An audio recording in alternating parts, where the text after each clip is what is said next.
अभी कुछ ही दिन में 10th और 12th के बोर्ड्स के एग्जाम शुरू होने वाले हैं। तो आज इस वीडियो में हम समझते हैं कि आखिर बोर्ड, चाहे वो सीबीएसई हो या कोई भी स्टेट बोर्ड हो, वो अपना क्वेश्चन पेपर बनाती कैसे और डेट वगैरह कैसे डिसाइड किया जाता है। सबसे पहले कोई भी बोर्ड हो, चाहे वो सीबीएसई हो या कोई भी स्टेट बोर्ड हो, वो एक डेट को डिसाइड करती है जिस डेट के अंदर मीटिंग को अरेंज किया जाता है। इस मीटिंग के अंदर उस बोर्ड के एक हेड बैठे जाते हैं। जैसे सीबीएसई के हेड है राहुल सिंह, वैसे ही कोई भी स्टेट बोर्ड अगर वो मीटिंग अरेंज की है तो स्टेट बोर्ड के हेड बैठे जाएंगे। इस मीटिंग के अंदर डेट को डिसाइड किया जाता है कि कौन सी डेट को कौन सी एग्जाम रखनी है, और जिस डेट पर सारे लोग एग्री होते हैं उस डेट को एग्जाम अनाउंस कर दी जाती है। अब जब डेट अनाउंस हो जाती है तब फाइनली क्वेश्चन पेपर को बनाया जाता है।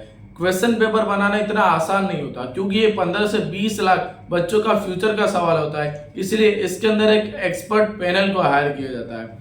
एक्सपर्ट पैनल के अंदर जो भी टीचर्स को हायर किया जाता है उनको बहुत ही सीक्रेट रखा जाता है ताकि क्वेश्चन पेपर लीक ना हो जाए। जब एक्सपर्ट पैनल बन जाता है तब एक्सपर्ट पैनल के टीचर्स जो भी हायर किए जाते हैं वो ब्लूप्रिंट और पेपर पैटर्न को बनाते हैं। देखिए, ब्लूप्रिंट और पेपर पैटर्न बनाना इतना आसान नहीं होता, जिस वजह से जो भी टीचर्स या एक्सपर्ट है वो पिछले साल के ब्लूप्रिंट और पेपर पैटर्न को देखते हैं, उसको समझते हैं और उस हिसाब से पेपर पैटर्न और ब्लूप्रिंट देते हैं। जब ब्लूप्रिंट और पेपर पैटर्न बन जाता है उसके बाद उनके ऊपर एक सुपरवाइजर होता है जो सारी चीजें चेक करता है कि ब्लूप्रिंट बराबर है या नहीं है। सुपरवाइजर वो भी चेक करता है कि इन्होंने कुछ अपने तरफ से ऐड किया है या नहीं किया है। उसके बाद सिलेबस को कवर किया जाता है।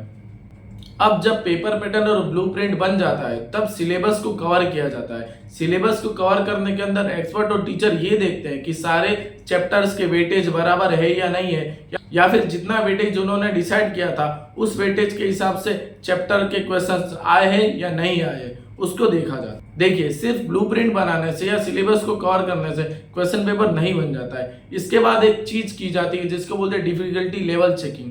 इसके अंदर चेक किया जाता है कि स्टूडेंट ये क्वेश्चन कर पाएंगे या नहीं कर पाएंगे, कितना क्वेश्चन डिफिकल्ट है और कितना नहीं। ये सारी चीजों को अच्छे से चेक किया जाता है और छोटी से छोटी मिस्टेक को निकाला जाता है। जब डिफिकल्टी लेवल चेक हो जाता है उसके बाद फाइनली प्रिंटिंग आती है। प्रिंटिंग के अंदर बहुत ही ध्यान रखा जाता है कि लिमिटेड जगह से प्रिंट करा है और जो प्रिंटिंग एरिया होता है उसको बराबर एनालाइज किया जाता है। देखा जाता है सीक्रेसी मेंटेन रहे। अगर सीक्रेसी नहीं मेंटेन रहेगी तो जाहिर सी बात है पेपर लीक होने के चांसेस बढ़ जाते हैं, जिस वजह से जहां से जेरोक्स करवाना है उसको भी सीक्रेट रखा जाता है। जब फाइनली पेपर प्रिंट हो जाता है तब उसके बाद सील पैकिंग की जाती है। सील पैकिंग के अंदर जो भी बोर्ड हो, चाहे वो सीबीएसई हो स्टेट बोर्ड हो, वो अपना थप्पा लगाती है ताकि कोई भी पेपर लीक ना कर सके। देखिए, सील पैकिंग हो जाने के बाद सबसे मेन चीज आता है स्टोरेज। ये क्वेश्चन पेपर को स्टोर कहाँ किया जाए, इसीलिए बहुत ही सोच समझ के जगह को चुना जाता है। क्वेश्चन पेपर या तो पुलिस स्टेशन के अंदर स्टोर होते हैं या फिर कोई बैंकिंग एरिया हो वहां पे स्टोर होते हैं जहाँ पे हाई सिक्योरिटी मेंटेन रहे।